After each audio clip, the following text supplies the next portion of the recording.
So we all know what a bootleg is. A bootleg is a counterfeit version of a pre-existing item. Let's say a company that isn't DC makes a toy about Superman, but they can't call it Superman, so they had to change the name and call him Hero Man or Special Man, which is a pretty famous one. There are many types of bootlegs: bootleg toys, movies, and even video games, which is our subject for today.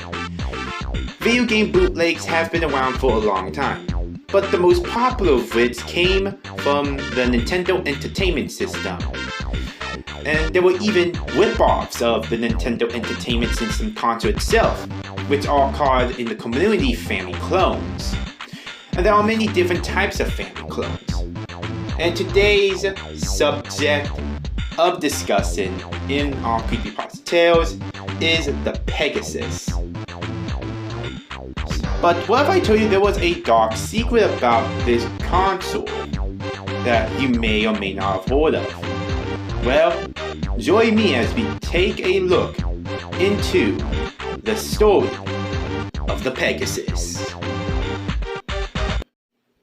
Everything started in 1994. It was a terrible fall. Dark skies, non-stop rains, yards empty. The kids preferred to stay at home rather than play on muddy patches. One day, my father bought me the greatest technological wonder I've ever seen in my life. At least that's what I thought at the time. The Pegasus. Small white box you could hook to your TV and play games. My family couldn't afford buying me a home computer back then, so it was my first experience with video games. I was amazed by the fact that I can control a character on a screen. A week later, my friend got the Pegasus as a present for his birthday, followed by a few other boys from my class. We often traded games, tipped in for new titles we've seen on the Market Street, since it was the only place we could buy games, and visit each other, spending whole evenings playing Super Mario Bros. Or Contra. I stopped playing the Pegasus 3 years later when I got a PC as a Christmas present.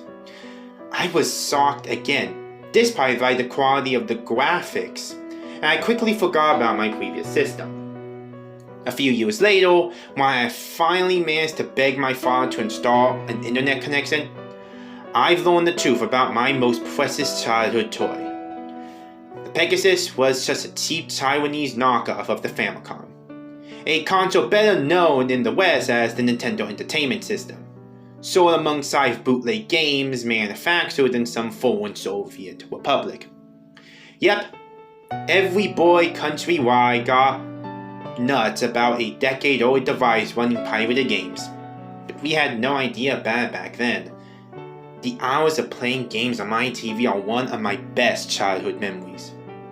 But still, there was one event I keep thinking about, even today.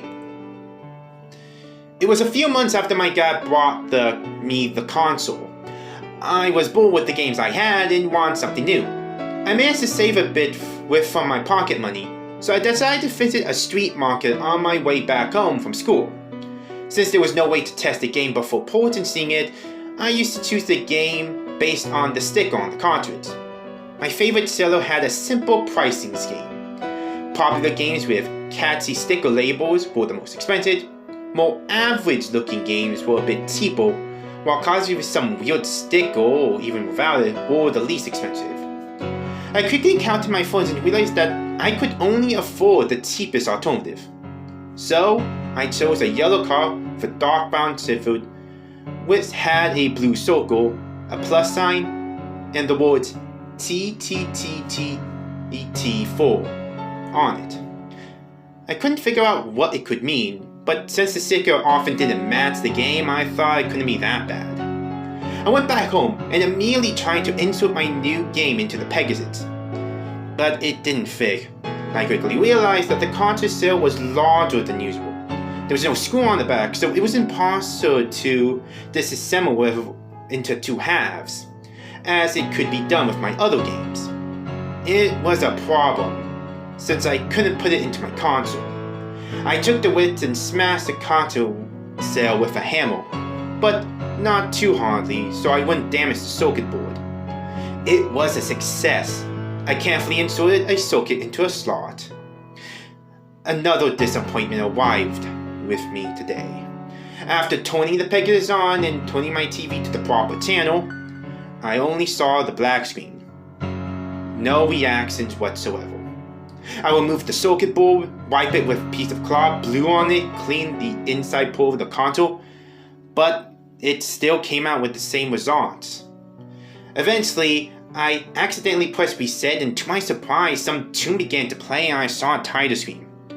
Out of sheer curiosity, I removed the game and turned it on again. Conventional way this time.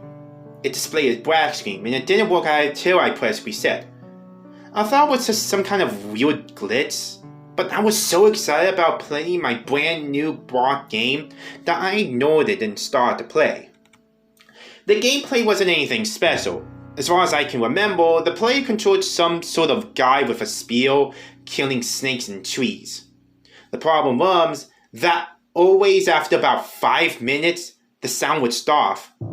Often with some minor graphical stitches started to appear, and then the game eventually froze up. It hindered gameplay a lot, so I've never gotten far into the game. The graphics weren't very good either, same for the animations and the sound effects.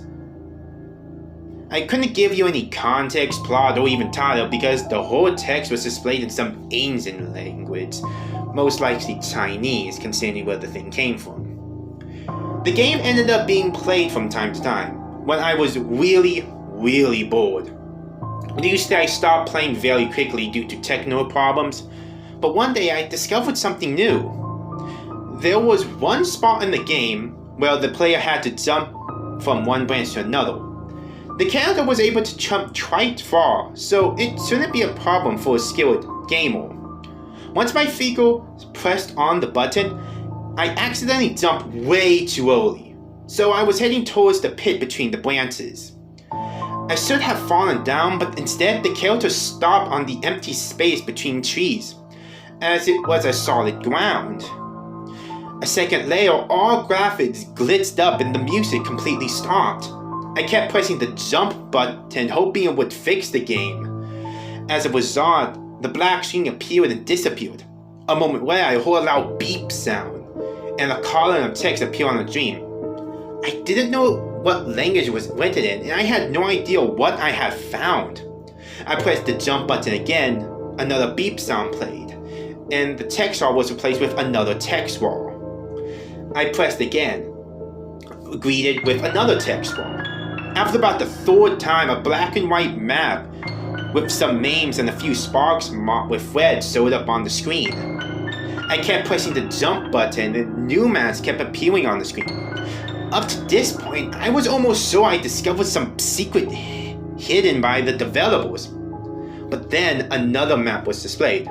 Since I was always interested in geography growing up, I quickly recognized that one. It was showing the Black Sea region. A flashing red point was located on the border between Russia and Georgia. Then another text bar appeared. I pressed the jump button again. Text bar and some graphical glitches. Then I pressed the jump button again, and what I saw startled me. It was a man's face, looking like a police mugshot. It was pixelated, but I guess it would be enough to recognize a human. Below the photo, there was 4 small scars, slightly larger than single letters, displaying next to each other. I pressed the jump button. Then there was a black screen. 3 beeps and that was it. Black screen. No reaction whatsoever. I was staring at the TV with my mouth wide open. I couldn't believe what I've just seen. When I pulled myself together, I restarted the console to see those weird things again, this time with a clear mind. The game, however, was completely broken. When I tried to play, the game crashed every few seconds. A week later, it wouldn't even start at all, and later I just threw the damn thing away. Years after that incident, I still kept thinking about what happened that afternoon. I'm assuming now that was most likely this cartridge was meant to be an encrypted data storage device for criminals or even some terrorist or cult group. By some strange coincidence, it hadn't reached its destination, but instead, it found its way to Central Europe with a bunch of other games. It ended up in the hands of a child who looked for a way to spend the afternoon.